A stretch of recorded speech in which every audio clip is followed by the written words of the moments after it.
ప్రతిధ్వని. ఇది క్రీస్తు యేసు ప్రేమధ్వని, ఇది జగతిలో మ్రోగే సిలువధ్వని. పిలుచుచున్నది ప్రతి వారిని, వినుమా విశ్వసించుమా.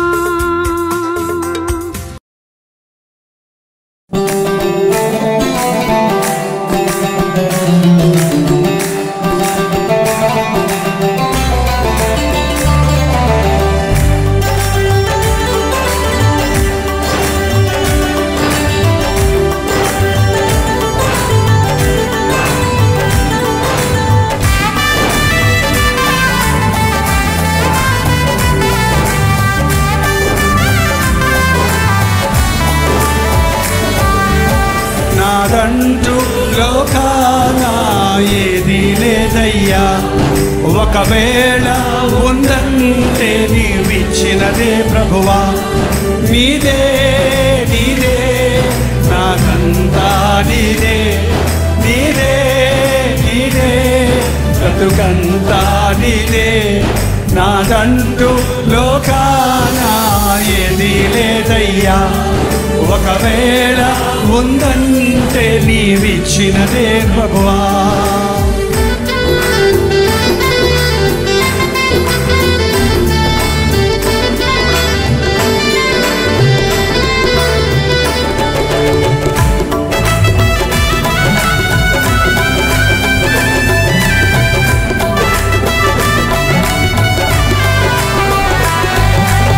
నాకు ఉన్న సామర్థ్యం, నాకు ఉన్న సౌందర్యం, నాకు ఉన్న సౌభాగ్యం, నాకు ఉన్న సంతానం,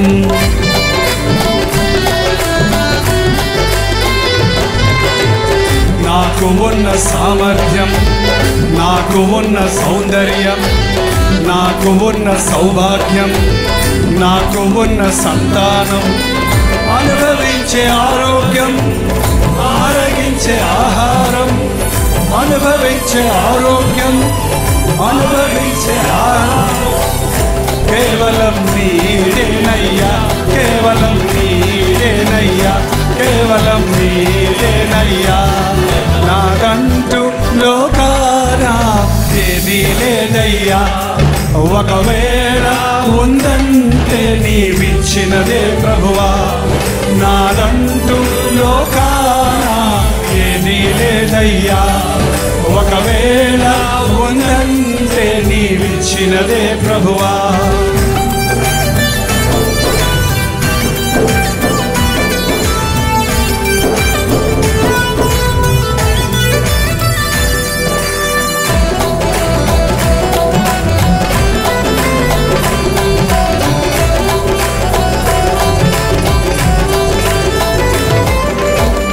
నాకు ఉన్న ఈ బలం, నాకు ఉన్న ఈ పొలం, తాగుచున్న ఈ జలం, నిలువనీడ ఈ గృహం,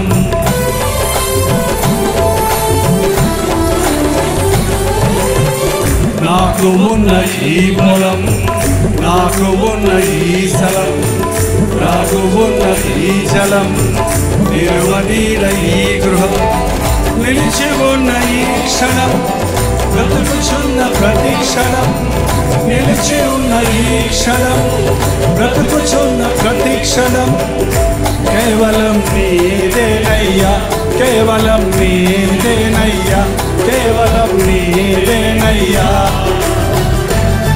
నాదంటూ లోకాన ఏది లేదయ్యా, ఒకవేళ ఉందంటే నీవిచ్చినదే ప్రభువా. నాదంటూ లోకాన ఏది లేదయ్యా, ఒకవేళ ఉందంటే నీవిచ్చినదే ప్రభువా. నీదే నీదే బ్రతుకంతా నీదే, నీదే నీదే బ్రతుకంతా నీదే, నీదే నీదే బ్రతుకంతా నీదే, నీదే నీదే బ్రతుకంతా నీదే.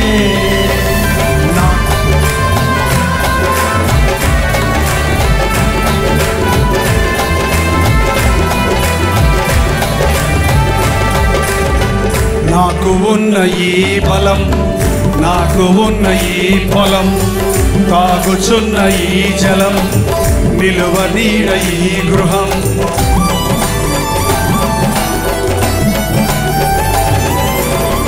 నాకు ఉన్న ఈ బలం, నాకు ఉన్న ఈ పొలం, తాగుచున్న ఈ జలం, నిలువ నీడ ఈ గృహం, నిలిచి ఉన్న ఈ క్షణం, బ్రతుకుచున్న ప్రతి క్షణం, నిలిచి ఉన్న ఈ క్షణం, బ్రతుకుచున్న ప్రతి క్షణం, కేవలం నీదేనయ్యా, కేవలం నీదేనయ్యా, కేవలం నీదేనయ్యా. నాదంటూ లోకాన ఏది లేదయ్యా, ఒకవేళ ఉందంటే నీవిచ్చినదే ప్రభువా. నాదంటూ లోకాన ఏది లేదయ్యా, ఒకవేళ ఉందంటే నీవిచ్చినదే ప్రభువా. నీదే నీదే నీదే నీదే నీదే బ్రతుకంతా నీదే, నీదే నీదే బ్రతుకంతా నీదే, నీదే నీదే బ్రతుకంతా నీదే. హల్లెలూయా.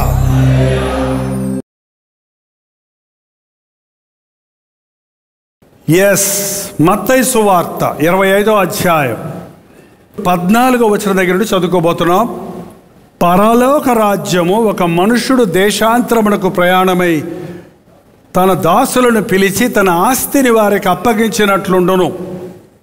అతడు ఒకరికి 5 తలాంతులను, ఒకనికి 2, ఒకనికి 1, ఎవని సామర్థ్యము చొప్పున వానికిచ్చి వెంటనే దేశాంతరము పోయెను.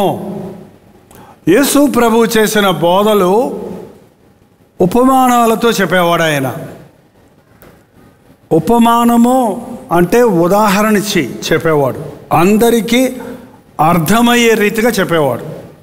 ఎందుకంటే ఆయన చెప్పే సంగతులు భూ సంబంధమైనవి కావు. భూ సంబంధమైన సంగతులు చెబితేనే మనకు అర్థం కానివి ఎన్నో ఉన్నాయి. నక్షత్ర శాస్త్రాన్ని గురించి, గణిత శాస్త్రాన్ని గురించి, ఆయుర్వేదం గురించి, ఇంకా ఏంటిది భూగోళ చరిత్రను గురించి, ఆకాశ మండలాన్ని గురించి, యూనివర్స్ గురించి చెబితే మనకేమర్థమవుతాయి చెప్పండి? అటువంటి సమయాల్లో పరలోకం, ఇవన్నీ మనం చూస్తున్న వాటినే మనం అర్థం చేసుకోలేము. పరలోకాన్ని గురించి చెప్తే ఎలా అర్థమవుతుంది? అందుకని భూలోకములో ఉన్న విషయాలను తీసుకొని పరలోకపు విషయాలను ప్రబోధించేవాడు మన ప్రభు అయిన యేసుక్రీస్తు. ఎందుకంటే ఈ లోక రాజ్యాలన్నీ తాత్కాలికమైనవే, పరలోక రాజ్యం మాత్రమే శాశ్వతమో ఉండేది. మనందరం ఆ రాజ్యానికి వారసులం కావాలని దేవుడు ఇంత గొప్ప ఏర్పాటును మన కొరకు చేశాడు. తన సెలువులో యాగం చేసి మనల్ని విలువ పెట్టి కొన్నాడు. ఇక్కడ ఒక ఉదాహరణ చెప్తున్నాడు. ఏంటంటే, ఒక మనుషుడు దేశాంతరం పోతూ తన యొక్క దాసులను పిలిచి తన ఆస్తిని వారికి అప్పగించినట్లుండును. ఒకడికి 5 తలాంతులు, ఒకడికి 2, ఒకడికి 1, ముగ్గురికి అనేది ఉదాహరణ. ముగ్గురు కాకపోతే 300 మంది ఉండొచ్చు, 3000 మందికి ఇచ్చి ఉండొచ్చు. కానీ సులభంగా అర్థం చేసుకోవడానికి 3 సెట్స్, 3 తరగతులు, 3 విధమైన వ్యక్తులను చూపిస్తున్నాడు. ఒకడికి 5, ఒకడికి 2, ఒకడికి 1. ఎందుకు? దేవుడికి పక్షపాతం ఉందా? కొంతమందికి ఎక్కువ ఇస్తాడు, కొంతమందికి తక్కువ ఇస్తాడు, కొంతమందికి 1 ఇస్తాడు. ఎందుకు?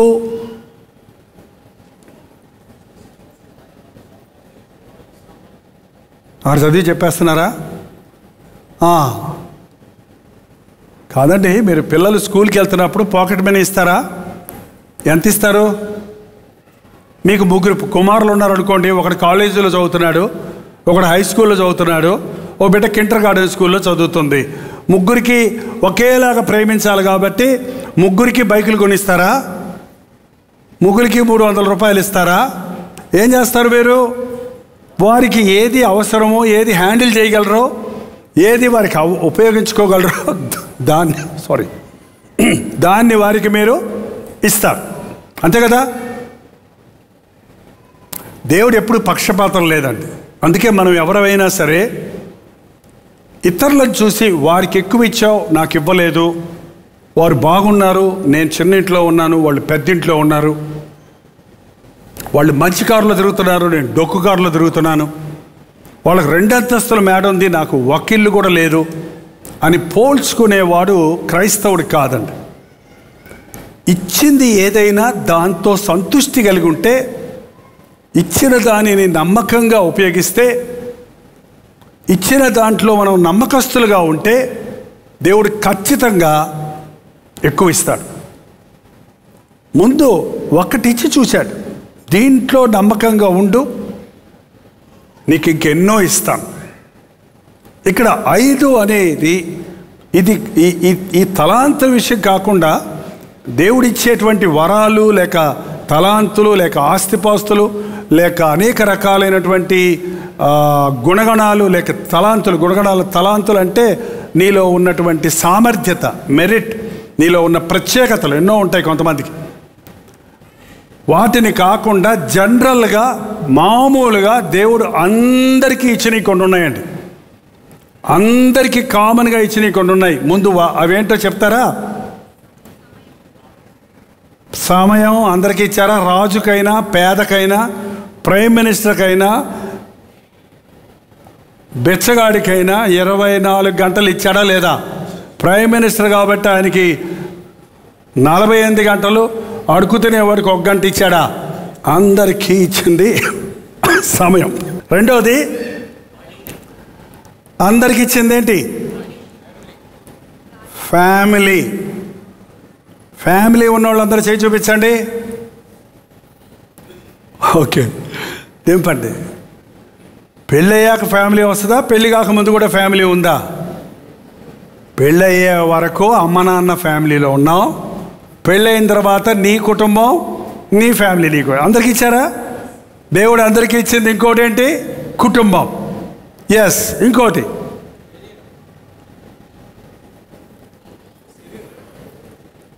ఏం అర్థం కావట్లేదు. మీకు ఏమి ఇచ్చారండి? మీకే తెలియట్లేదు. ఏమి ఇచ్చారండి?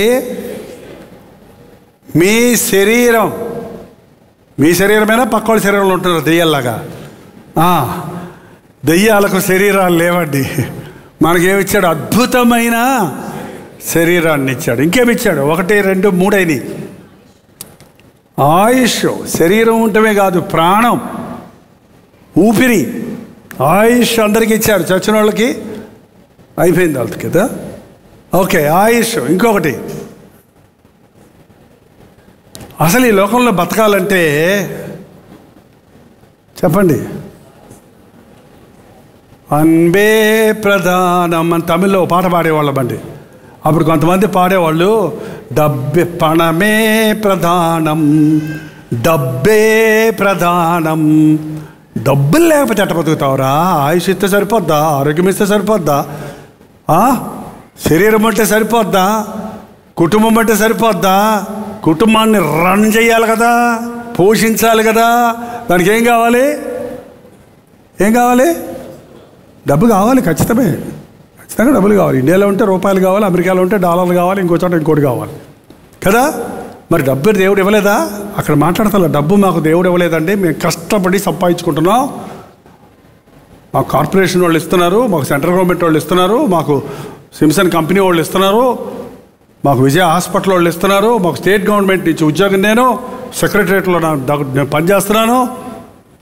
ఏంటండి, నేను హాస్పిటల్లో పనిచేస్తున్నాను, నాకు డబ్బులు ఇచ్చేది వాళ్ళు, నాకు దేవుడు ఎప్పుడు ఇచ్చాడు అంటారా ఏంటి? ఎవరిచ్చారు? మాట్లాడతలా.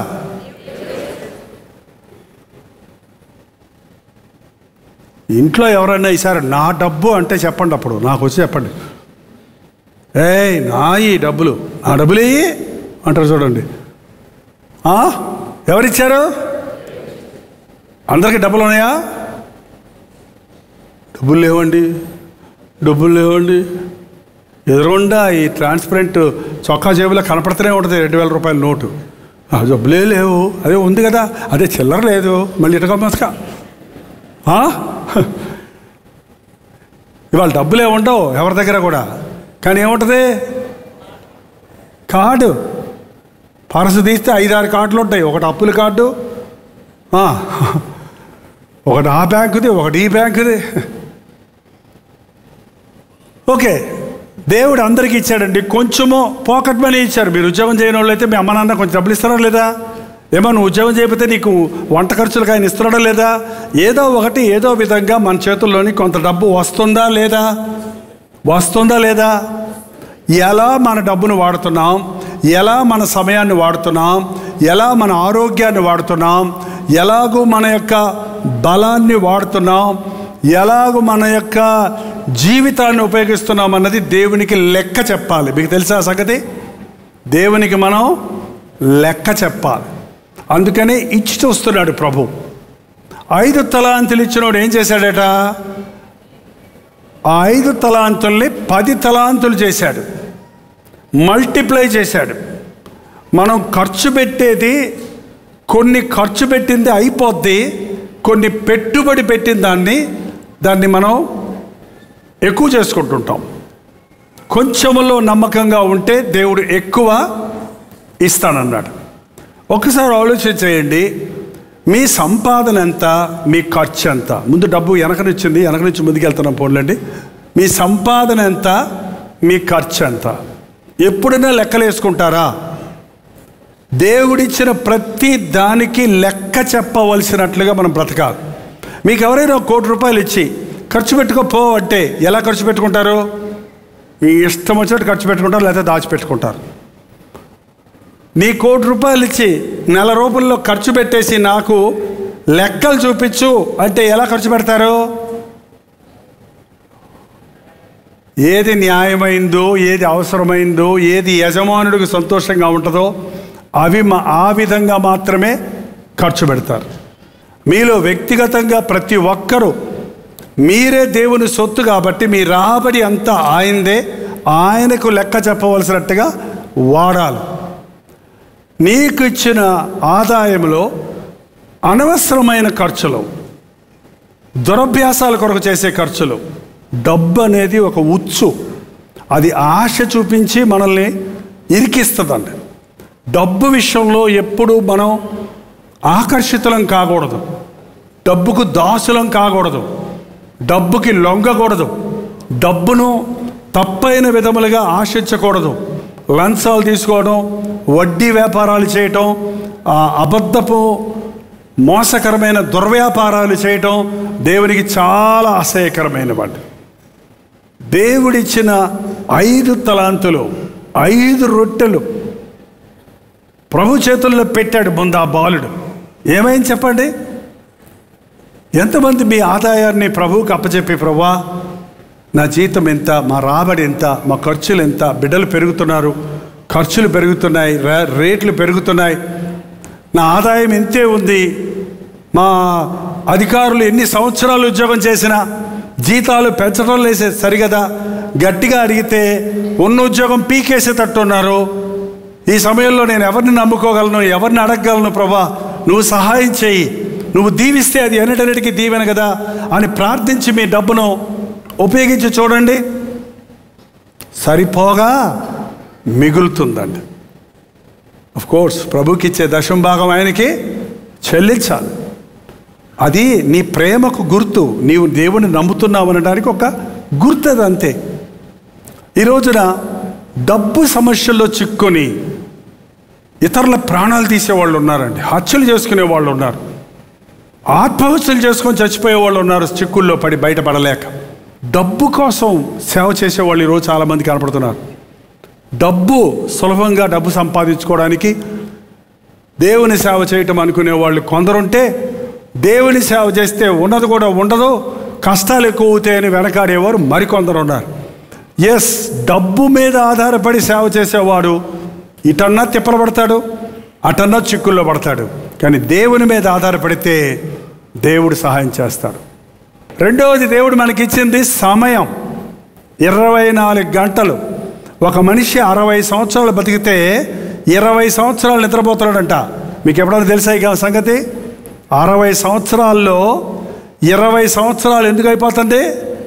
రోజుకి 8 గంటలు పడుకుంటే 10 గంటలు 12 గంటలు పడుకున్నవాడు అయితే ఇంకా ఎక్కువ. రోజుకి 8 గంటలు పడుకున్నవాడు ఎన్ని సంవత్సరాలు నిద్రపోతున్నాడు? 20 సంవత్సరాలు నిద్రపోతున్నాడు. ఒక మనిషి బతికే జీవితంలో ఉద్యోగం చేయటానికి ఎన్ని సంవత్సరాలు అయిపోతున్నాయి? ఒక 20-24 సంవత్సరాలు. 8 అవర్స్ 10 అవర్స్ ఉద్యోగం చేసేవాడు 24 సంవత్సరాలు ఉద్యోగంలో అయిపోతుంది. అలాగే స్నానాలు చేయడానికి, భోజనాలు చేయడానికి, బట్టలు వేసుకోవడానికి ఒక 5-6 సంవత్సరాలు అయిపోతున్నాయి. ఇలా అలా అలా అలా అన్నిటికీ లెక్కలు కట్టేస్తే చివరికి దేవునికి 60 సంవత్సరాల్లో 6 నెలలు ఇస్తున్నాడట మనుషుడు. 6 నెలలు అంటే రోజుకి ఎంతసేపు అనమాట? లెక్కేసుకోండి. కొత్తగా కొంచెం ఇలాంటి మీటింగ్లు వచ్చిన వాళ్ళు, ఇదేంటయ్యా ఎంతసేపు కూర్చుంటావా? ఇంతసేపు ఎందుకు ఈ గొడవ? ఎంతసేపు ఎందుకు ఈ సోది? ఎంతసేపు ఎందుకు టైం వేస్ట్ అన్నాడు ఒక ఆయన. ఏంటంటే ఇది వేస్టా? మీరు ఎక్కడ గడిపిన సమయమైనా వృధా. కానీ దేవుని సన్నిధిలో గడిపిన ప్రతి క్షణం మనకు దీవెనకరంగా మారుతుంది. నీ ఆవరణలో ఒక్క దినము గడుపుట 1000 దినముల కంటే శ్రేష్టము. మనం దాన్ని గుర్తించడం లేదు. మన సమయంలో ఎంత సమయం దేవునికి ఇస్తున్నాం? ఎంత సమయం దేవునికి ఇవ్వాలి? దశమ భాగం దేవుని సొత్తు అంటున్నారు. దశమ సమయం ఎంత? 24 గంటల్లో కనీసం 2 గంటల 40 నిమిషాలు రోజుకి దేవునికి పూర్తిగా వేరే పనులు చేయకుండా కనీసం 2-2.5 గంటలు ఆయన వాక్యం చదవడానికి, ప్రార్థన చేసుకోవడానికి, ఆయన స్తుతించడానికి ప్రతిరోజు ఉపయోగించాలి మనం. అప్పుడు వర్ధిల్లబడతాం. అంటే 2.5 గంటలు దేవునికి ఇచ్చి మిగిలినంతా మన ఇష్టం వచ్చినట్టు బతకొచ్చు అంటారేమో. కాదు. ప్రతి క్షణము అనుక్షణము నిన్నే కొలుతూ ప్రతి క్షణము ప్రభువును ప్రేమించాలి. ప్రతి నిమిషము దేవుడితో సహవాసం కలిగి ఉండాలి. ఎడతెగక ప్రార్థన చేయాలి. దివారాత్రములు ఆయన వాక్యాన్ని ధ్యానించాలని వాక్యం సెలవిస్తుందండి. మన సమయం అంతా దేవుని కోసం వాడినప్పుడు దానివల్ల ఏం లాభమో అని ఈ లోకరీతైన లాభాలు చూసుకోవటం కాదు. కానీ మేము సమస్తము విడిచిపెట్టి నేను వెంబడించాం కదా, మాకేం కలుగుతుందని పేతురు అడిగినప్పుడు ప్రభు ఏం చెప్పాడు? ఎవడైనా నా నిమిత్తమై తన తల్లిదండ్రులైనా, అన్నదమ్ములైనా, అక్కచెల్లెలైనా, ఆస్తులైనా, ఇళ్లనైనా మరి ఏదైనా నువ్వు విడిచిపెట్టిన ఎడల ఇహమందు పరమందు నిత్య జీవము 100 రెట్లు పొందుతారు. మనం దాన్ని గుర్తిస్తలేదు. దేవుని రాజ్యం శాశ్వతమైన రాజ్యం కొరకు సిద్ధపడుతున్నామన్నప్పుడు మన సమయాన్ని ఆయన రాజ్యం కొరకు వాడాలి, ఆయన్ని మహిమపరిచే రీతిగా వాడాలి అని గుర్తించడం లేదు. మూడోది మన యొక్క కుటుంబం.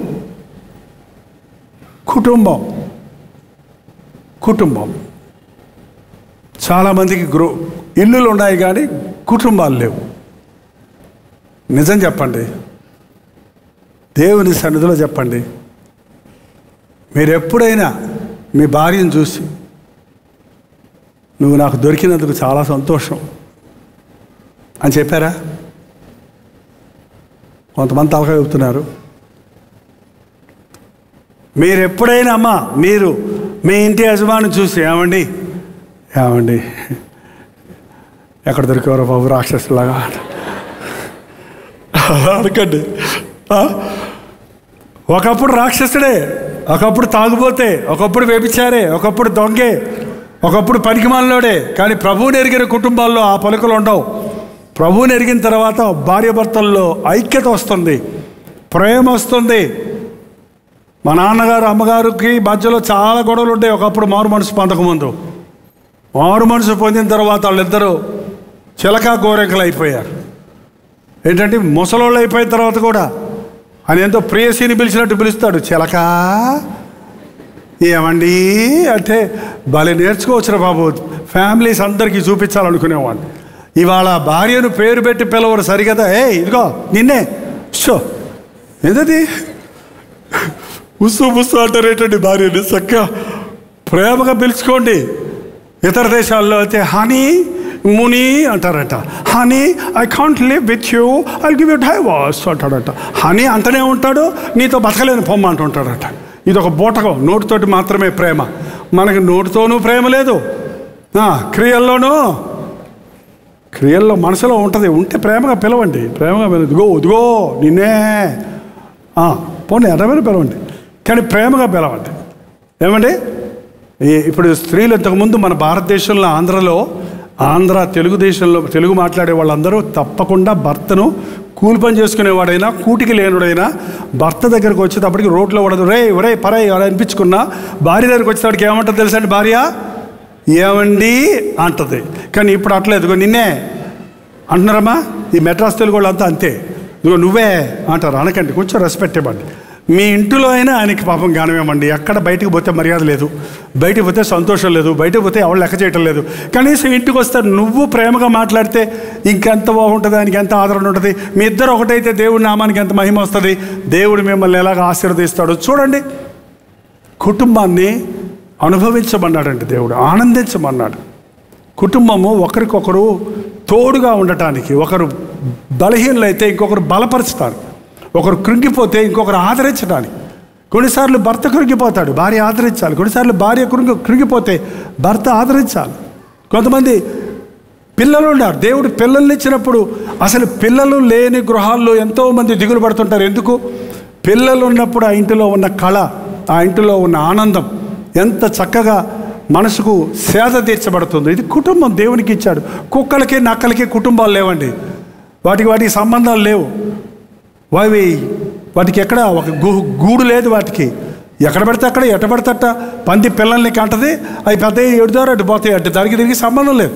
కానీ మనుషులు అలా కాదు. మనం దేవుని ఆకారంలో చేశాడు, దేవుని స్వరూపంలో చేశాడు. మనం పరలోకపు కుటుంబంలో నిరంతరం జీవించాలని ఈ లోకంలో కుటుంబాలను ఒక నమూనాగా, పరలోకానికి నమూనాగా మనకి ఇచ్చాడు. మీ కుటుంబంలో ఐక్యత ఉందా? మీ ఇంటిలో కుటుంబ ప్రార్థన ఉందా? కుటుంబ ప్రార్థన ఉందా? దీనికి మాత్రం చేయెత్తాల్సిందే. కుటుంబ ప్రార్థన మేము చేసుకుంటున్నాం. కుటుంబాలు ఉన్నాయని అందరూ చేతులెత్తారు, కుటుంబ ప్రార్థన ఉందని కొందరే చేయెత్తుతున్నారు. ఈ రోజు నుంచి మేము కుటుంబ ప్రార్థన చేసుకుంటామన్న వాళ్ళు మాత్రం హల్లెలూయా చెప్పండి, నీరసంగానే చెప్పండి. అది నిజమే. నన్ను ఏం చేయమంటారండి, ఆయన రాడు. నన్ను ఏం చేయమంటారండి, ఆమె రాదు. నన్ను ఏం చేయమంటారండి, పిల్లలు నా మాట వినరు అని చెప్తారేమో. మీరు కుటుంబ ప్రార్థనకి మీకున్న ఇంటిలో ఒకే గది ఉన్నా, 2 గదులున్నా, 2 అంతస్తులున్నా ఒక ప్లేస్ని ఏర్పాటు చేసుకోండి. సాయంత్రం ఈ టైం అందరికీ అనుకూలమైన సమయం, మీ ఇష్టం వచ్చిన సమయం, ఈ టైంలో ఇక్కడ కుటుంబ ప్రార్థన జరుగుద్ది అని మీరు నిర్ణయించుకోండి. సాయంకాలం అయ్యేటప్పటికి ఎవరు వచ్చినా రాకపోయినా నువ్వు వెళ్ళి కూర్చో, నువ్వు వెళ్ళి ప్రార్థన చేస్తుండు. మీ పెద్దోడు వస్తాడు, లేకపోతే చిన్నోడు వస్తాడు, మీ ఇద్దరు ప్రార్థన చేయండి. నీ భార్య వస్తుంది, మీరు ప్రార్థన చేయండి. 1 రోజు కాకపోతే, 2 రోజులు కాకపోతే, 3 రోజులు కాకపోతే 5 రోజులు ప్రార్థన చేస్తూనే ఉండండి. మీ ప్రార్థన ప్రభావము మీ ఇంటి వారందరినీ ఆహ్వానిస్తుంది. మీ ఇంటిలో బలమైన స్థిరమైన ప్రార్థన జరుగుతుంది. ఈ రోజు నుంచి ట్రై చేస్తారా? ఒక్కరు ఇద్దరు ఏకీభవిస్తే చాలు, ఇద్దరు ఉంటే చాలు, నేను ఉంటానన్నాడు. మీతో పాటు కనీసం కుటుంబ ప్రార్థనలో కూర్చొని ఒక్కరు లేరా? నీ భార్యో, భర్తో, బిడ్డో, కుమారుడో, కుమార్తె ఒకరు లేరా? సంపాదించండి వాళ్ళు ప్రభు కొడుకు. మీరు ఒకవేళ హాస్టల్స్లో ఉంటుంటే, రూమ్స్లో ఉంటుంటే, హాస్టల్ మేట్స్, రూమ్ మేట్స్ మీరు కలిసి ప్రార్థన చేయండి. మీరు రూమ్స్ తీసుకుంటున్న వారు, చదువుకోవడానికి వచ్చిన వాళ్ళు, మీరు విశ్వాసులతో కలిసి మీరు రూమ్ షేర్ చేయడానికి ప్రయత్నించండి వీలైనంత వరకు. లేదంటే మీ విశ్వాసాన్ని బట్టి అవిశ్వాసిని ప్రభు దగ్గరకు నడిపించడానికి ప్రయత్నం చేయండి. దేవుడు ఇచ్చినటువంటి ఐక్యత, ఈ చర్చ్ అనేది కూడా ఒక పెద్ద కుటుంబం అంటది. ఇక్కడ మనందరం కలిసి ప్రార్థించాలి, కలిసి పాడాలి, కలిసి దేవుని మాటలు వినాలి, కలిసి దేవుని హృదయానుసారంగా బ్రతకాలన్నది దేవుని ప్రణాళికగా ఉన్నది. ఒకటి మనకిచ్చిన సమయం, మనకిచ్చిన డబ్బు, మనకిచ్చిన కుటుంబం, మనకిచ్చినటువంటి శరీరము. ఈ అద్భుతమైన శరీరాన్ని గురించి మన విలువ మనకు తెలియటం లేదు కానండి. ఒక కృత్రిమంగా ఒక మనిషి లాంటి రోబోట్ని చేయడానికి కొన్ని మిలియన్స్ డాలర్ ఖర్చు అవుతుందట. అంత వేసినా కూడా దాన్ని ఆపరేట్ చేయడానికి మనిషి కావాలి. మళ్ళీ దాన్ని పనిచేసేటట్టు చేయడానికి అవి కొంతమట్టుకి లిమిటెడ్ పని మాత్రమే చేయగలుగుతాయి. కానీ దేవుడు మనకు ఎంత సామర్థ్యం ఇచ్చాడంటే, ఒక కన్ను తీసుకుంటే ఈ కన్ను చేసే పని 250 టీవీ స్టేషన్స్, 250 టీవీ రిసీవర్స్ చేసే పని ఒక కన్ను చేస్తుందండి. ఎంత ఖర్చు అవుతుంది అనుకుంటారు? ఒక టెలివిజన్ స్టేషన్ తయారు చేయాలంటే అంత పని మన కన్ను. మీ కళ్ళు కనపడుతున్నాయా? బ్లాక్ అండ్ వైట్ కనపడుతుందా? కలర్స్ కనపడుతున్నాయా? కలర్స్. కలర్ టీవీ లేదే అని ఏడుస్తారు కొంతమంది. కలర్ టీవీ ఉన్నా కళ్ళు కలర్ టీవీ కనపడిపోతే ప్రయోజనం లేదు కదా. దేవుడు కళ్ళు ఇచ్చినందుకు దేవుడిని స్తుతించండి. మన చెవిలో వినపడుతున్నాయా? వినపడుతుందా? ఓకే. హార్మోనియంలో 7 కీస్ ఉంటాయి, పియానోలో 77కి అని వెళ్తుంది అనమాట. కానీ మన చెవి ఎంత సున్నితమైన శబ్దమైనా తీసుకోగలిగిన, అనేక రెట్లు శబ్దాలు లయలు తీసుకోగలిగినంత సున్నితమైనదిగా ఉంది. కాబట్టి స్టీరియో వినగలుగుతున్నాం, బేస్ వినగలుగుతున్నాం, ఆనందించగలుగుతున్నాం. ఒక చెవిని కృత్రిమంగా నిర్మాణం చేయాలంటే చాలా కష్టమైంది. చాలామంది వాళ్ళ చెవిలో పెట్టుకుంటారు కదా, దానికి బ్యాటరీలు పెట్టుకోవాలి, అది అయిపోద్ది, మళ్ళీ అది పెట్టుకుని ఏర్పడదు కొంతమందికి. మీలో కొంతమందికి చెవుడు ఉందనుకుంటున్నాను, లేదా? మీరు ఎవరన్నా మాట్లాడతారు అన్నారంటే వాళ్ళు చెప్పే వాళ్ళ నోటి కన్నా నత్తి ఉండాలి, వినే మీకన్నా చెవుడు ఉండాలని అర్థం. మీరే దాన్ని టెస్ట్ చేసుకోండి. ఇంకా ఒక్కొక్క అవయవం గురించి చెప్పాలంటేనండి, మన గుండె ఒక రోజుకి 1,00,000 సార్లు కొట్టుకుంటుంది. ఒక 60 సంవత్సరాలు బతికేవాడికి ఎన్నిసార్లు కొట్టుకుంటుందో లెక్కేసుకోండి. నో ఓవర్ ఆయిలింగ్, నో షర్ట్కి వెళ్దాం. నువ్వు నిద్రపోతున్నా అది కొట్టుకుంటూనే ఉండాలి. నువ్వు నిద్రపోయింది అనుకో, నువ్వు లేక ఏంటండి ఎన్ని 100 గ్యాలన్ల బ్లడ్ ప్యూరిఫై చేస్తుందో తెలుసా? ఆ యొక్క లెక్కలన్నీ చెప్పడం ఇప్పుడు నాకు మనకు అవసరం లేదు. కానీ ఇంత అద్భుతమైన శరీరం, మన శరీరంలో ఉన్న ఈ నరాలన్నీ లైన్గా పెడితే కొన్ని 100 మిలియన్ల కొన్ని 100 మైళ్ళ దూరం వస్తుందటండి. అంత చక్కగా అమర్చిపెట్టి ఉన్నాడు మన శరీరంలో. అందుకని బ్లడ్ సర్క్యులేషన్ బ్రెయిన్కి, అది కాలుకి వెళ్ళేటట్టుగా దేవుడు అమర్చాడు. అనుకున్న కిడ్నీలు ఆ రోజుల్లో 1,00,000, ఇప్పుడెంతో మరి 5 లక్షలు, 10 లక్షలు ఒక కిడ్నీ. 2 కిడ్నీలు ఇచ్చాడు. ఎన్ని లక్షలు ఉన్నాయి నీకు? ఎన్నమ్మా? 10 లక్షలు పెట్టుకొని ఏం లేదంటారేంటి? అలాగే ఒక లివర్, అలాగే కళ్ళు, అలాగే చెవులు, వీటన్నిటి వెల లెక్కలు కట్టలేమని ఇంత అద్భుతమైన శరీరాన్ని నీకు ఇచ్చాడు దేవుడు. నాకు ఉన్న ఈ బలం, నాకు ఉన్న సౌందర్యం నీవిచ్చిందే ప్రభువా, నీవిచ్చిందే. ఎంతమంది మనం దేహంతో దేవుణ్ణి మహింపరుస్తున్నాం? ఈ దేహము దేవుని నిమిత్తము కానీ జారత్వము నిమిత్తమో కాదు. మన శరీరంలో నివసించవలసింది మన ప్రభువు కానీ అపవాది కానే కాదు. నీ దేహము దేవునికి అప్పగించుకోవాలి. నీ దేహముతో దేవునిని మహిమపరిచే కార్యాలు చేయాలి. నీ నోటితో దేవుని మహిమపరిచే పదాలు పలకాలి. నీకు ఇచ్చిన ప్రతి అవయవము దేవుని కొరకు, దేవుని రాజ్యం కొరకు, దేవునిని మహిమ పరచుట కొరకు మనం ఉపయోగించాలి. నా జీవితంలో ఎప్పుడు దేవుని స్తుతిస్తాను? నా యవ్వన కాలం అంతా దేవుని మందిరంలో ఉండటానికి, 30 సంవత్సరాల వయసు వచ్చే వరకు దేవుని మందిరంలో ఉండటం, కేవలం దేవుని పని మాత్రమే చేయడానికి. అన్ని పనులు, తొడవటము, కడగటము, ప్రింటింగో, బిల్డింగో, ఏదైనా సరే అన్ని పనులు దేవుని మందిరం కొరకు చేయటం నాకెంతో భాగ్యం. ఈనాటికి దాని ఆశీర్వాదాన్ని నేను పొందుతున్నాను. ఓకే, చివరికి వెళ్ళిపోదాం. మనకిచ్చింది అన్నిటికంటే మించింది మనకిచ్చినటువంటి ఆయుష్, మనకున్న ఊపిరి. ఒక నిమిషానికి 23 సార్లు శ్వాస నిశ్వాసాలు జరుగుతున్నాయి మనకు లెక్క తెలియకుండానే. ఆస్మా పేషెంట్ అయితే తెలుస్తుంది, మనకు తెలియదు. గాలి పీల్చుకుంటున్నప్పుడు పీల్చుకొని వదిలేస్తున్నాం ఏం శబ్దం లేకుండా. అదే ఆస్మా పేషెంట్స్ అయితే చూడండి, లెక్క పెట్టి చూడండి ఎన్నిసార్లు అంటారు వాళ్ళు. ఇలా అనేవాడు అనడానికి ఏమైంది? అయిపోయింది. నీ నోరు కళ్ళు మూసేస్తారు అంతే, నిన్ను మూట కట్టి పడేస్తారు అవతల, అంతే కదా. ఈ ఆయుష్ అండి ఎవ్వడు ఇవ్వలేడు. మనకున్నది ఒకే జీవితం. మళ్ళీ నేను చెప్తుంటాను ఈ మాట. ఒక్కసారే జైపాల్ అనేవాడు ఒక్కసారి పుట్టాడు, ఒక్కసారి బతుకుతాడు, ఒక్కసారి చస్తాడు. ఆ తర్వాత తీర్పు. నువ్వు ఎలా బతికావు, నా కొరకు ఏం చేశావని తీర్పు ఉంది, లెక్కప్ప చెప్పాలి మనం.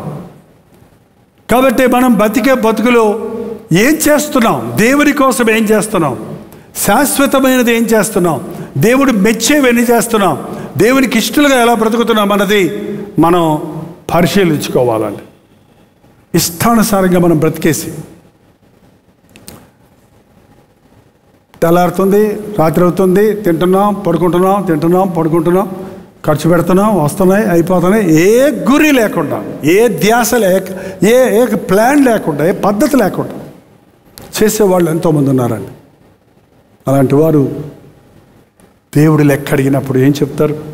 తిరిగి వచ్చారు, 5 తలాంతులను పిలిచాడు. ఏం చేసావయ్యా? అసలు ప్రభు అడగనే లేదు, వాడే చెప్పాడు, ఇదిగో ప్రభా నువ్వు ఇచ్చింది నేను 10 చేశాను, నేను ఒకటి ఉంచుకుంటాను అనలేదు, అన్నీ నీకు ఇచ్చేస్తాను అన్నాడు. ఒకరికి 5 తలాంతులు వెళ్ళిపోయినా 2 ఓకే 20 వచనమండి. అప్పుడు 5 తలాంతులు తీసుకునేవాడు మరి 5 తలాంతులు తెచ్చి, అయ్యా నీవు నాకు 5 తలాంతులు అప్పగించితివి, అవియుగాక మరి 5 తలాంతులు సంపాదించుదనని చెప్పాను. అందుకు యజమాని ఏమన్నాడు? భలా నమ్మకమైన మంచి దాసుడా, నీవు ఈ కొంచెములో నమ్మకంగా ఉంటివి, నిన్ను అనేకమైన వాటి మీద నియమించదను, నీ యజమానుని సంతోషములో పాలు పొందుమని అతనితో చెప్పెను. కొంచెములో నీవు నమ్మకముగా ఉంటివి కాబట్టి నీకు అనేకమైన వాటిని నేను అప్పగిస్తాను. ఎందుకంటే మన జీవితాల్లో ఎప్పుడు చూసినా ఆ కొంచెమే ఉంది మనకి, అదే జీతం, అదే స్థాయి, అదే రాబడి, అదే జీవిత శైలి. దేవుడు నన్ను ఎలా చేశాడు ఎందుకంటారు? మీరు ఆ ఉన్న దాంట్లో నమ్మకంగా లేరు, కృతజ్ఞతతో లేరు, దేవుణ్ణి మహిమపరచడం లేదు, మీకున్న దానిని పెట్టుబడిగా అది మల్టిప్లై చేయాలనే ఆశ లేదు. అందువల్లే మనం నమ్మకత్వం అనేది చాలా దేవుడికి అవసరం అండి. నేను ఇవాళ చెప్పాలనుకున్నది మెయిన్గా ప్రభు నాతో చెప్పమంటుంది, నేను నేర్చుకోవలసింది, మనం నేర్చుకోవలసింది ఏంటంటే నమ్మకస్తులు కావాలండి. దేవునికి నమ్మకస్తులు కావాలి. డబ్బు విషయం అనేది చీపెస్ట్ థింగ్. అన్యాయపు సిరి విషయంలో మీరు నమ్మకంగా లేకపోతే నీకు అంతకంటే ఉన్నతమైన ఎవరిస్తాడు? పనికిమాలిన డబ్బు విషయంలో నీవు నమ్మకంగా ఉండకపోతే నీకు పరలోకపు శక్తినిస్తే ఏం చేస్తావు దాన్ని? మోషే నా ఇల్లంతటిలో నమ్మకస్తుడు. చూడండి హెబ్రీయులకు రాసిన పత్రిక 3వ అధ్యాయం 2వ వచనం అండి. దేవుని ఇల్లంతటిలో మోషే నమ్మకముగా ఉండినట్లు, మోషే నమ్మకముగా ఉండినట్లు, దేవుని ఇల్లంతటిలో మోషే నమ్మకముగా ఉండినట్లు, దేవుని ఇల్లంతటిలో మోషే నమ్మకముగా ఉండినట్లు. నన్ను చేయి ప్రభా అని నేను అడుగుతున్నానండి. నాకు ఇంత పెద్ద పరిచర్య ఇచ్చాడు దేవుడు. సోషల్ మీడియా ఇచ్చాడు, టీవీ పరిచర్య ఇచ్చాడు, మ్యాగజైన్ పరిచర్య ఇచ్చాడు, సంఘ పరిచర్య ఇచ్చాడు, అనేక ఆత్మలను నాకు అప్పచెప్పాడు దేవుడు. నేను వారిని నా స్వప్రయోజనానికి వాడుకోవటానికి కాదు, దానివల్ల నేను పేరు ప్రఖ్యాతులు సంపాదించుకోవడానికి కాదు, దానివల్ల నేను గొప్పవాడిని అవడానికి కాదు. దేవుడు అప్పగించిన సేవను నమ్మకంగా చేసి మల్టిప్లై చేసి ఆ సేవలో మరి అనేక వేల మందిని ప్రభు కొరకు రక్షణలోనికి నడిపించి ఆయన సన్నిధిలో ఇదిగో ప్రభువా నీవిచ్చిన తలాంతులు నీ కొరకు వాడాను, నీవిచ్చిన సమయాన్ని నీ కొరకు వాడాను, నీవిచ్చిన డబ్బును నీ కొరకు వాడాను, నీవిచ్చిన నా కుటుంబాన్ని నీ కొరకు వాడాను, ఇదిగో నా సమస్తము నీకే ప్రభువా అని రేపు ప్రభు నన్ను అడిగినప్పుడు, ఇవాళ అడుగుతాడు, ఎవరు చెప్పగలరు రేపని?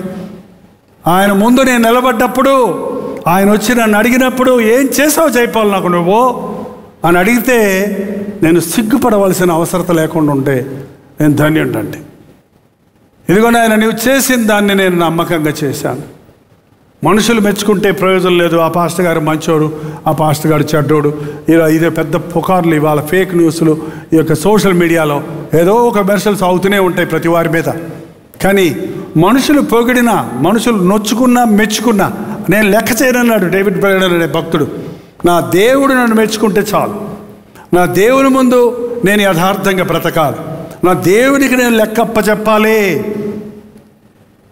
లెక్కప్ప చెప్పవలసి వచ్చినప్పుడు నీవు దేవుని ముందు సిగ్గుపడలేకుండా ఉండాలి, నమ్మకంగా ఉండాలి. నీకున్న అధికారం, నీకున్న సమయం, నీకున్న డబ్బు, నీకు అప్పచెప్పిన మనుషులు ఏంటండి, ఆత్మల దేవుడు మీరు నా సొత్తు కాదు, మీరు ప్రభు సొత్తు. కానీ నా పరివేషంలో ఉంచాడు మిమ్మల్ని. నేను మిమ్మల్ని దిద్దకపోతే, నేను మిమ్మల్ని గద్దించకపోతే, నేను మిమ్మల్ని సరిగా నడిపించకపోతే, మీకు సరైన వాక్యాన్ని విభజించి పంచకపోతే, మిమ్మల్ని వాక్యానుసారంగా పరిపూర్ణులుగా చేయకపోతే దేవుడు నన్ను లెక్క అడుగుతాడని భయం. లెక్క అడుగుతాడు, భయం ఏంటి? ఖచ్చితంగా అడుగుతాడు లెక్క. కొంచెంలో నమ్మకంగా ఉండు. ఈరోజు కాదు, నేను నేర్చుకున్నాను. 5గురికి ప్రసంగం చేసిన రోజులు నా జీవితంలో చాలా ఉన్నాయి. 5గురిని కూర్చోబెట్టుకున్న 5గురికి మనస్ఫూర్తిగా ప్రసంగం చేసిన రోజులు ఉన్నాయి. మైకులు, స్టేజులు ఏమి లేవు అక్కడ.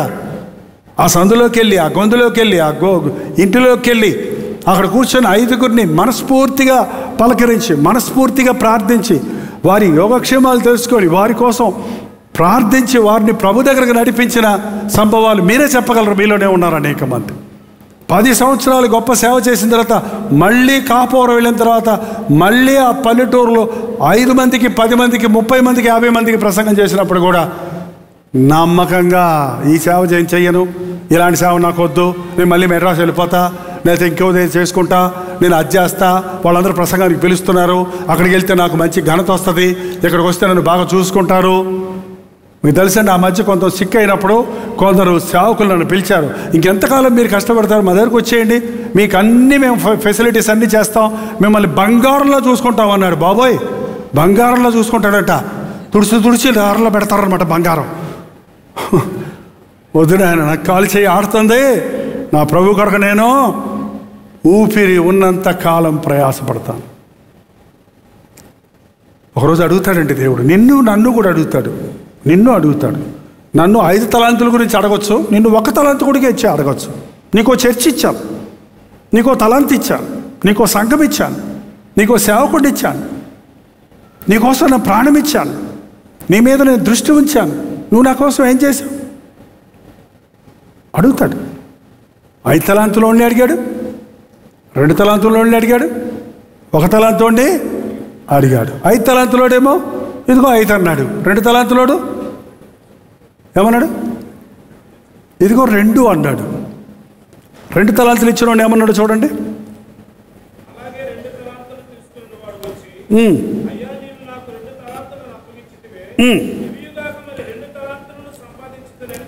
అందుకు అతని యజమానుడు బలా నమ్మకమైన కొంచెం మంచి దాసుడా అన్నాడా? కొంచెం మంచి దాసుడు కదా. 10 చేసినోడికి బలా నమ్మకమైన మంచి దాసుడే అన్నాడు. 4 చేసినా బలా నమ్మకం కొంచెం అట్లా. మళ్ళీ అక్కడ ఈ లెక్కలు మనకి 2, 5, 10, 1.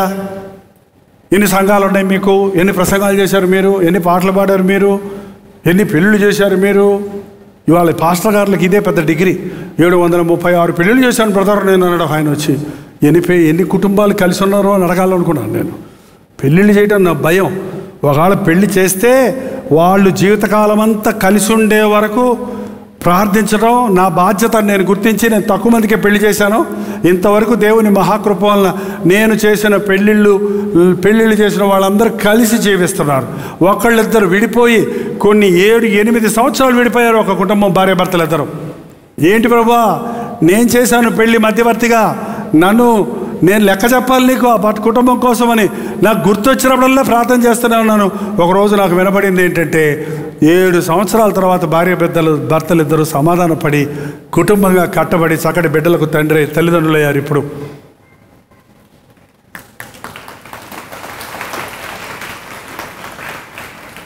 కానీ వాళ్ళు ఇప్పుడు ఇక్కడ లేరు అనుకుంటా, మన చెన్నయ్యోళ్ళే.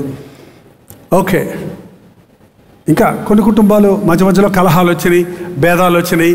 కానీ వారి కోసం ప్రార్థిస్తున్నప్పుడు మీ వివాహాలు దేవుని చిత్తంలో జరగాలి.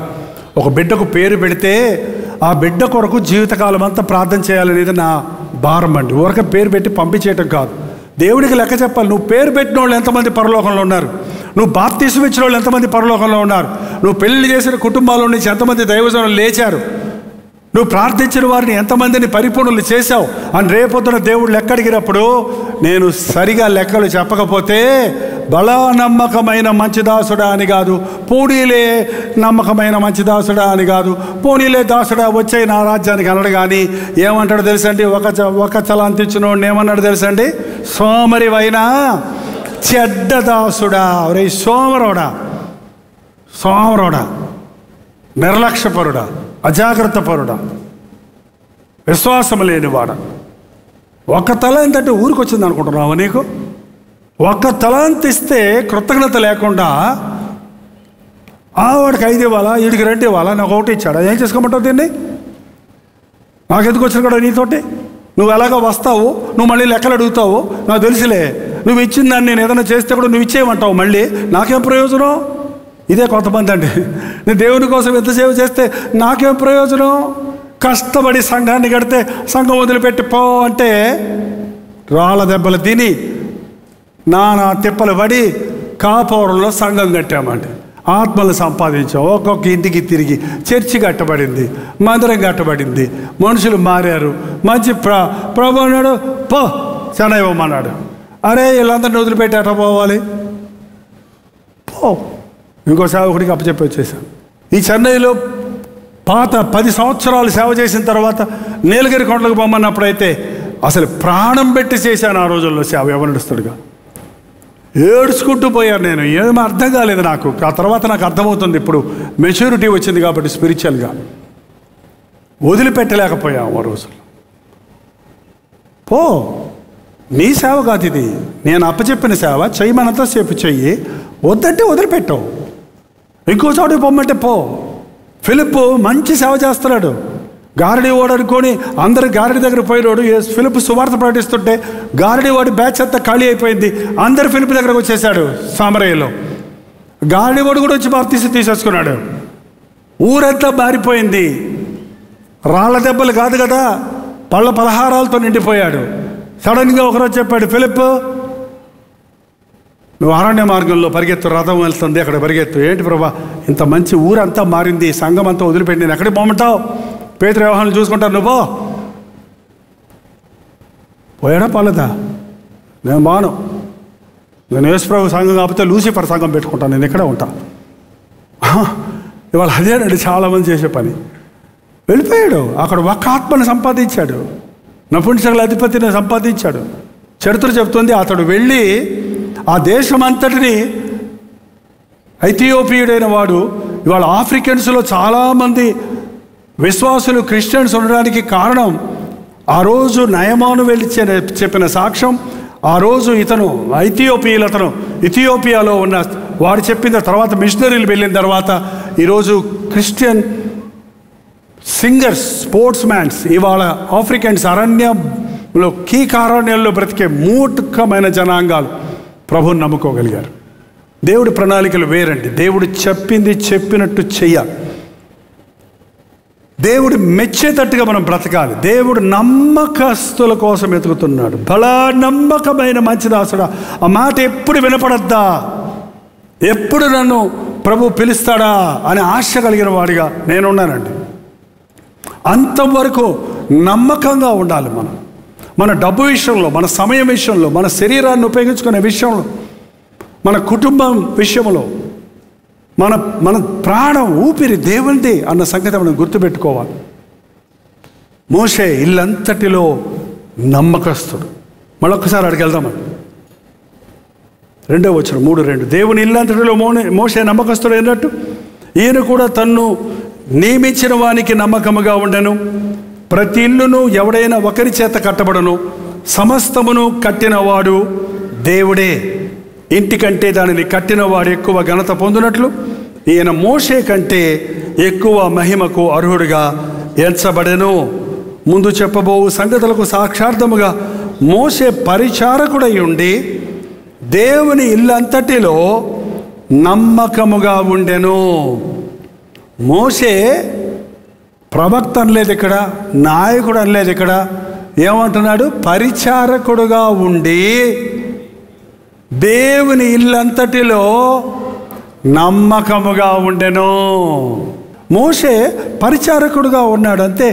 తను సేవ చేస్తున్నాను అంటే ప్రసంగాలు చేస్తామంటారేంటి, సూటు బూటు వేసుకోవటం అంటారేంటి, స్టేజ్ మీద నిలబడతామంటారేంటి, అవన్నీ తర్వాత అదొక భాగం మాత్రమే, ఒక భాగమే. స్టేజ్ దిగిన తర్వాత పని ఉంది నాకు చాలా. స్టేజ్ మీద ఉన్నదే కాదు పరిచర్య. 24 hours మనం దేవుని పని చేయాలి. 24 hours మనం ప్రార్థించటంలో, విజ్ఞాపన చేయటంలో, టెక్నికల్గా బిహైండ్ ద సీన్స్ ఎన్నో పనులు ఉన్నాయి దేవుని రాజ్యాన్ని, సువార్తని ఇవాళ సోషల్ మీడియాలో, టీవీల ద్వారా అనేకులకి అందించడానికి. దేవుడు మెచ్చాలి నిన్ను. ఇన్ని సంవత్సరాలు నువ్వు దీవించబడ్డావు ఈ మందిరంలో, ఇన్ని సంవత్సరాలు నువ్వు ఆశీర్వదించబడ్డావు, నీ కుటుంబాలు ఆశీర్వదించబడ్డాయి, నీకు చక్కటి బిడ్డలను ఇచ్చాడు, నీకు ఆరోగ్యకరమైన బిడ్డలను ఇచ్చాడు. కొంతమంది తల్లులు ఎలా దుఃఖిస్తున్నారో చూస్తే నాకు వేదన కలుగుతుందండి. 8 రోజుల బిడ్డకి హార్ట్ సర్జరీ ప్రార్థన చేయమని ఒకళ్ళు పెడితే 8 రోజుల పసికందుకి గుండె ఆపరేషన్, ఏదో ఆపరేషన్ చేయాలి, హార్ట్ ఏదో ప్రాబ్లం సంథింగ్, వెంటనే ఆపరేషన్ చేయాలి అంటే ఆ తల్లిదండ్రులు ఎలా అలమటిస్తున్నారో తెలుసా? 21 సంవత్సరం అయిందండి మా అబ్బాయికి, నడవడు, మాట్లాడు, మెంటల్లీ రిటాలియేట్, మేమే ఎత్తుకొని మొయ్యాలి అని బాధలు పడుతున్న వాళ్ళని చూసినప్పుడు మనం కొంచెం విసిగించే బిడ్డలుంటే గన్నానరా నిన్ను అంటావు. నువ్వు అది అన్నావు. దేవుడు ఇచ్చాడు గర్భఫలము, యెహోవా ఇచ్చో బహుమానం. దేవుడు ఇచ్చాడు. కనాలనుకున్న వాళ్ళందరూ కనగలుగుతున్నారా? దేవుడు ఇచ్చిన బిడ్డలు ఒక్కోసారి మీ బిడ్డలు విసిగిస్తున్నప్పుడు, ఒక్కోసారి బిడ్డలు మనకు భారం అనిపించినప్పుడు మనం గుర్తు చేసుకోవాలి. పోనీలే, వాడు ఇంకా రక్షించబడలేదు కదా, వాడు ఇంకా అవగాహనలోనికి రాలేదు కదా, ప్రభు ఆ బిడ్డను మార్చని ప్రార్థన చేసి కనిపెట్టండి, వాడు యోగ్యుడు అవుతాడు. అంతేగాని అదే ఒకవేళ ఒక కుంటోడో, ఒక గుడ్డోడో, ఒక బ్రెయిన్ పెరగని వాడో నాకు పుట్టుంటే నేను మోస్తూ ఉండేవాడిని కదా, దీనికంటే ఈ బిడ్డ మారటానికి అవకాశం ఉంది, మేలే కదా అని దేవుడిని స్తుతించవచ్చు కదా. ఎస్, దేవునికి మీ బిడ్డలను అప్పగించండి, దేవుణ్ణి స్తుతించండి. ఆ ఒక తలాంతోడు దగ్గర ఏం చెప్పాడు? ఆ ఒక తలాంతోడు కూడా తీసి ఎవరికి ఇమ్మన్నాడు? ఆల్రెడీ 10 ఉన్నాయి చూడు, మళ్ళీ అదే వాడికి కూడా. అందుకనే కొంతమందికి ఉండే కొలిది ఆశీర్వాదాలు ఎక్కువ అవుతుంటాయి, కొంతమందికి ఉన్నాయి కూడా ఊడిపోతుంటాయి. మీరు ఏ స్టేజ్లో ఉన్నారో తెలియదు. పెరుగుతున్నారా, తరుగుతున్నారా? భక్తి విషయంలో పెరుగుతుంటే అన్ని విషయాల్లో వర్ధిల్లుతుంటారు, భక్తి విషయంలో తరుగుతుంటే అన్ని విషయాల్లో అదే తెలిసిపోద్దండి. వేరేమీ లేదు. బాగా ఆసక్తి కలిగిన వాడు కానుకలు ఇచ్చే విషయంలో ముందుంటాడు, మందిరానికి వచ్చే విషయంలో ముందుంటాడు, దేవుని మందిరం పనులు చేసే విషయంలో ముందుంటాడు, సాక్ష్యం ఇచ్చే విషయంలో ముందుంటాడు, అన్నిట్లో ముందుంటాడండి. భక్తిలో దిగజారిపోయినాడు అన్నిట్లోనూ కింద నుంచి ఉంటాడు ముందు. మమ్మీ నేను పాస్ అయ్యాను, ఫస్ట్ క్లాస్ అన్నాడట. అవునారా, నువ్వా, నిజమా? అవును మమ్మీ, కింద నుంచి ఫస్ట్ క్లాస్ అంట. కింద నుంచి ఫస్ట్ క్లాస్ ఏంటి? ఇక నేనే తక్కువ మార్కులు క్లాసులో వచ్చినాడు ఎవడో, కింద నుంచి నేనే ఫస్ట్. ఇవాళ అలాగే ఉంది క్రైస్తవ పెడతాడు. కొంచెంలో నమ్మకంగా ఉన్నోడికి ఎక్కువ ఇస్తానన్నాడు దేవుడు. అందుకేనండి ఒక వ్యక్తి దీవించబడుతున్నప్పుడు అంచెలంచెలుగా హెచ్చించబడుతుంటాడు. చాలామంది ఒక సమయం వచ్చేటప్పటికి స్టాగ్నెంట్ అయిపోతున్నారు. మనకి ఇక్కడ మోషే కంటే కూడా మనకు మాదిరిగా ఉన్న ప్రభు ఉన్నాడు అని చెప్పి ముగించుకున్న 6వ వచనం చదవండి. అయితే క్రీస్తు కుమారుడై ఉండి ఆయన ఇంటి మీద నమ్మకముగా ఉన్నాడు. ధైర్యమును నిరీక్షల వలన ఉత్సాహమును తుదమట్టుకు స్థిరముగా చేపట్టిన ఎడల మనమే ఆయన ఇల్లు, మనమే ఆయన ఇల్లు. మన పట్ల మన ప్రభు నమ్మదగిన వాడిగా ఉన్నాడు. మనల్ని నమ్మకంగా కాపాడుతున్నాడండి. ఎన్నిసార్లు తిరగబడ్డా, ఎన్నిసార్లు జారిపోయినా, ఎన్నిసార్లు బాధ పెట్టినా ఆయన ఎంతైనా నమ్మదగిన వాడు. మనం ఎంతనైనా అప్రమాస్తులుగా ఉన్నా ఇంకా మనల్ని ప్రేమిస్తున్నాడు, ఇంకా మన పట్ల తన వాత్సల్యతను వేడకుండా ఉన్నాడు. మనల్ని చక్కపరచాలని, మన లోపాలు సరిచేయాలని, మనల్ని పరిపూర్ణలు చేయాలని, మనల్ని ఆయన రాజ్య వారసులుగా చేసుకోవాలని ప్రభు ఆశిస్తూ కనిపెడుతున్నాడు. ఆయన రాకడ విషయంలో ప్రభు రాకడ సూచనలు అన్నీ ప్రపంచంలో నెరవేరిపోయినాయండి. మరి ఎందుకు ఇంకా ప్రభు రాకడ రాలేదంటే, లోకంలో ఉన్నవాళ్ళ సంగతి పక్కన పెట్టండి, వధువు సంఘం అనబడిన, క్రైస్తవులు అనబడిన, విశ్వాసులు అనబడిన వారే ఈరోజు అనేకులు విడిచిపెట్టబడవలసిన స్థితిలో ఉన్నారు కనుక ప్రాణమిచ్చిన ప్రభు మనల్ని ప్రాణము కంటే ఎక్కువ ప్రేమించి ఉన్నాడు కనుక మనల్ని ఆయన రాజ్యము కొరకు సిద్ధపరచాలని మన పట్ల దీర్ఘశాంతము చూపిస్తూ ఉన్నాడు. ఈ సమయంలో ఒకసారి ఆలోచించేద్దాం. దేవుడు వచ్చి నన్ను లెక్క అడిగితే వాక్యంలో స్పష్టంగా చెప్పబడింది, ప్రతి మాటకు లెక్క చెప్పాలి. దేహంతో జరిగించిన ప్రతిదీ, అది మంచిదైనా చెడ్డదైనా దాని గురించి లెక్క చెప్పాలి. మరి ముఖ్యంగా సేవకులమైన, పాస్టర్లమైన మీరు మీ లెక్కలే చెప్పుకోవాలి. మేమైతే బోధకులు అవ్వాలని ఆశపడేవారు, సేవకులు అవ్వాలని ఆశపడేవారు జాగ్రత్త పడాలి. ఎందుకంటే మేమైతే మీలో ప్రతి ఒక్కరి గురించి దేవునికి లెక్క చెప్పాలి. దేవునికి లెక్కప్ప చెప్పవలసి వచ్చినట్లుగా మీ ఆత్మలను కాయుచున్నారు కనుక వారి మాట విని వారికి, హెబ్రీయులకు రాసిన పత్రిక 13వ అధ్యాయం అక్కడ చూడండి, మీ పైన నాయకులుగా ఉన్నవారు లెక్క అప్పచెప్పవలసిన వారి వలె మీ ఆత్మలను కాయుచున్నారు. వారు దుఃఖముతో ఆ పని చేసిన యెడల మీకు నిష్ప్రయోజనము గనుక దుఃఖముతో కాక ఆనందముతో చేయునట్లు వారి మాట విని వారికే లోబడి ఉండుడి. దేవునికి లెక్కప్ప చెప్పవలసిన వారిగా మనం సేవ చేయాలి. దేవుడు అప్పగించిన బాధ్యత, ఒక పాట పాడమన్నా, ఒక లిస్టు తయారు చేయమన్నా, ఒక వాయిద్యాలు వాయించమన్నా, ఒక లైవ్లో యాక్టివ్గా ఉన్నా, ఒక సోషల్ మీడియాలో వర్క్ చేస్తున్నా, ఒక టీవీ పరిచయలో పాలిభాగస్తులైనా, దేవుడు నాకు అప్పచెప్పాడు ఈ పని 100% పెర్ఫెక్షన్ ఉండాలి. నాకు అదొక నాకు తిక్క అంటారు నిజంగా. అందుకే అన్నిటికీ చేతస్థం చేస్తాడన్న, అన్నీ పర్ఫెక్ట్ అంటాడు. మరి నా దేవుడు పర్ఫెక్ట్ కదా? మీ దేవుడు పర్ఫెక్ట్ కదా? కాదా? నేను పరిపూర్ణుడై ఉన్న ప్రకారము మీరును ప్రతి విషయంలో పరిపూర్ణులై ఉండండి. నోబడీ ఈజ్ పర్ఫెక్ట్ అనుకుంటూ ఒక సాగు చెప్పుకుంటూ పోతా ఉన్నారు ఇవాళ. Yes, nobody is perfect, but with Christ we are perfect. మనలో ఉన్న కళంకాలు, మనలో ఉన్న లోపాలు, మనలో ఉన్న బలహీనతలు, మనలో ఉన్న పాతాదాము స్వభావాలన్నిటి నుంచి మనల్ని విముక్తి చేయడానికే యేసుక్రీస్తు తన రక్తాన్ని చిందించాడు. ప్రభు వైపు చూస్తే ఏంటంటే, ఒక మంచి మాస్టర్ ఏం చెప్తాడని, look at me and do, నేను చేసింది చేయమంటాడు. యేసు వైపు చూడమంటుంది అందుకే బైబిల్. యేసయ్య చేసింది మనం చేస్తే వీ విల్ బికమ్ పర్ఫెక్ట్. ఆయనలాగా మనం మార్చబడతాం. హల్లెలూయా. పూర్ణ హృదయంతో, నాకు పాట ఏం పాడేమో అది, వాక్యం ఏమన్నామో అది, నువ్వు ఇచ్చినవన్నీ నీకోసం నేను వాడతానయ్యా, నీ మహిమార్థమై వాడతానయ్యా. నేను వాటిని పదంతులు చేసి, వాటిని అభివృద్ధిపరిచి, వాటిని ఎక్కువ చేసి నీ ముందు నిలబడతాను. నా సమస్తము నీకే అన్నది మనం నోరు తెరిచి ప్రభుతో చెబుదాం. లేచి నిలబడండి, ప్రార్థన చేద్దాం. యేసు ప్రభు తన సమస్తాన్ని మనకి అప్పచెప్పాడు. చిన్న ప్రార్థన, నోరు తెరిచి చెప్పండి. నా సమయాన్ని వృధాపరుచుకుంటున్నానయ్యా, నా తలాంతులు వృధాపరుచుకుంటున్నారయ్యా, నా సంతానాన్ని నీ కోసం వాడతలేదయ్యా, నా బిడ్డలు నీ రాజ్యంలో గొప్పవారికి ఉండాలని ఆశపడతలేదయ్యా, నా డబ్బు విషయంలో నేను అపనమ్మకస్తుడుగా ఉన్నానయ్యా. నిజంగా దేవుని దృష్టిలో మీరు ఎలా ఉన్నారో అది ఒప్పుకోండి, చెప్పుకోండి. మన తప్పులు మనం చెప్పుకుంటే దాన్ని సరిచేయడానికి ప్రభు సిద్ధంగా ఉన్నాడు. ప్రతి ఒక్కరు నోరు తెరిచి ప్రార్థన చేద్దాం. కొద్ది క్షణాలు ప్రార్థన చేద్దాం. ఈ రోజు నుంచి నాయన నేను డబ్బు విషయంలో నమ్మకస్తులుగా ఉంటాను, నా సమయం విషయంలో నమ్మకస్తులుగా ఉంటాను, నా దేహాన్ని నీ కోసమే ఉపయోగిస్తాను, నా జీవితాన్ని నీకే అంకితం చేసుకుంటున్నాను అని ప్రభుతో చెప్పండి. నా కుటుంబం నీ కోసమేనాయనా, నా బిడ్డలు నీ కోసమేనయ్యా, నా ఇంట్లో కుటుంబ ప్రార్థన మొదలు పెడతానయ్యా, నాకు సహాయం చేయమని ప్రభుని అడగండి. ప్రతి ఒక్కరు నోరు తెరిచి ప్రార్థన చేయాలండి. ఇదిగో ఒక నిబంధన చేసుకోకుండా ప్రభు బలలో పాలు పంపులు పొందొద్దు.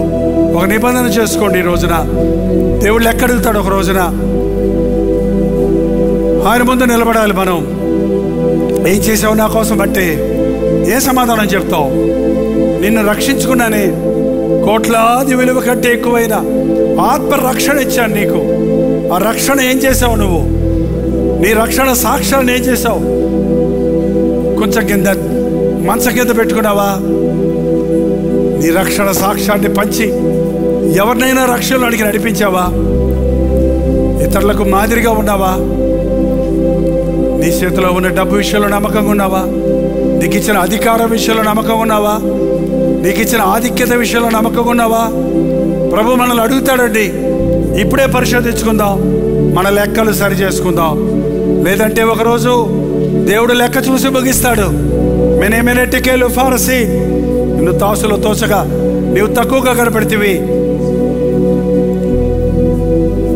నీ రాజ్యం నీ వద్ద నుంచి తీసేస్తున్నానని బెల్షదర్తో చెప్పినట్లుగా నీ అధికారాన్ని తీసేస్తున్నాను, నీ దగ్గర ఉన్న దాన్ని తీసేస్తున్నాను, నీ ప్రాణం తీసేస్తానంటే మనకు దిక్కే దిక. దేవునితో చెబుదాం, నాయన నన్ను క్షమించయ్యా, అపనమ్మకస్తులుగా ఉన్నాను, క్షమించు నాయన. అపనమ్మకస్తులతో పాటు అగ్నిగుండంలో పాలు పంపులు పొందకుండా ఉండటానికే కదా నమ్మకస్తులుగా ఈ లోకంలోనికి వచ్చి నమ్మకమైన సాక్షిగా నా కొరకు ప్రాణమిచ్చి నీ రక్తం ఇచ్చి నన్ను కొన్నావే, నీకు వందనాలు యేసయ్యా అని ప్రభువుని చెబుదాం. ఎందుకంటే నీ కోసం రక్తం ఇచ్చిన ప్రభు నిన్ను అడుగుతున్నాడు, నీ కోసం సమస్తము ధారపోసిన ప్రభు నిన్ను అడుగుతున్నాడు. నాయన నన్ను క్షమించయ్యా, సోమరైన చెడ్డదాసులుగా ఉన్నానయ్యా, అజాగ్రత్తగా ఉన్నానయ్యా, అలక్ష్యంగా ఉన్నానయ్యా, లోక కార్యాల కోసమే కక్కుర్తిపడుతున్నానయ్యా, లోక సంపాదన కోసమే ఆశపడుతున్నానయ్యా.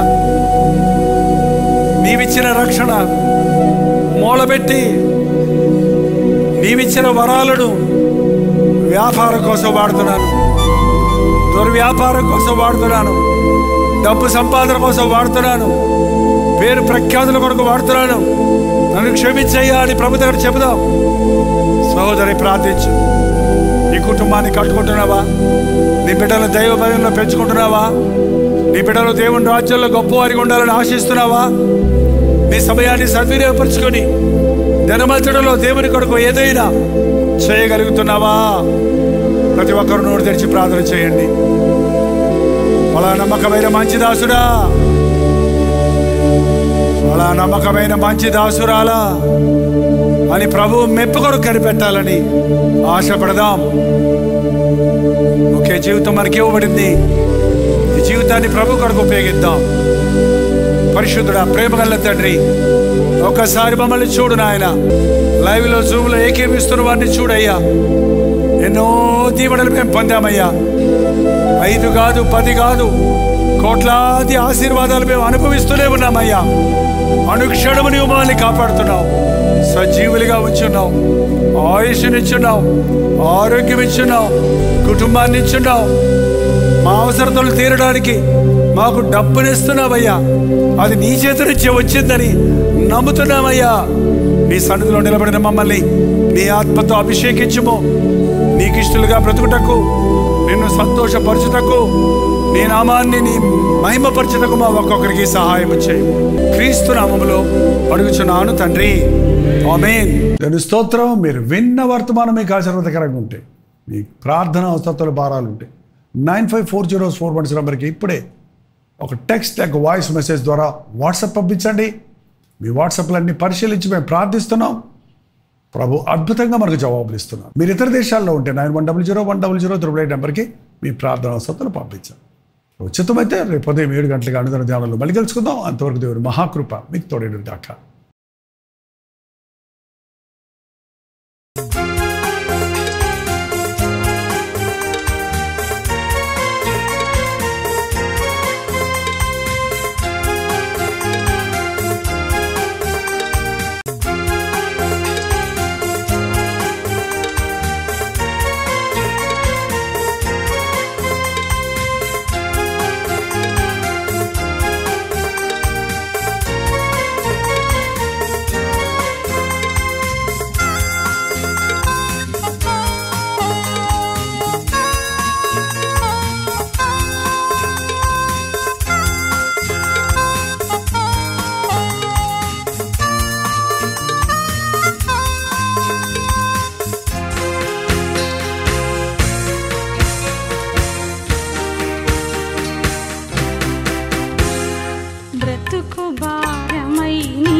ధ్వని